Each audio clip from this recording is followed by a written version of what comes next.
शिरकत करेगा या नहीं, बड़ी बैठक कल लगेगी। जरा के मुताबिक चेयरमैन पीसीबी मोहसिन नकवी कल वज़ीर आज़म से मुलाकात करेंगे। पाकिस्तान की वर्ल्ड कप में शमूलियत के हवाले से गुफ्तगू होगी। मोहसिन नकवी वज़ीर आज़म से इजाज़त तलब करेंगे।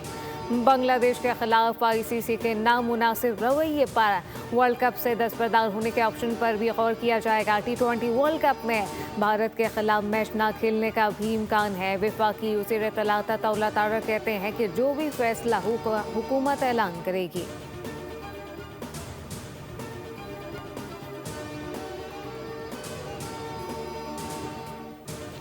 पाकिस्तान ने रवा बस T20 वर्ल्ड कप के लिए 15 रुकनी स्क्वाड का ऐलान कर दिया। सलमान अली आखा कप्तान मुकर्रर, बाबर आजम, फखर जमान, शाहीन शाफरीदी और नसीम शाह समेत दीगर खिलाड़ी टीम में शामिल। पाकिस्तान 7 फरवरी को नीदरलैंड के खिलाफ पहला मैच खेलेगा। इवेंट 7 फरवरी को शुरू होगा जो 8 मार्च तक जारी रहेगा। सलमान अली आखा ने कहा कि टीम वर्ल्ड कप के लिए तैयार है। अच्छी क्रिकेट से जीत मुमकिन है। श्रीलंका में हाई स्कोरिंग मैचेस नहीं होते, चैलेंजेस के लिए मुकम्मल तैयार हैं। सब्सक्राइब करें और बेल दबाएं ताकि कोई खबर रह न जाए।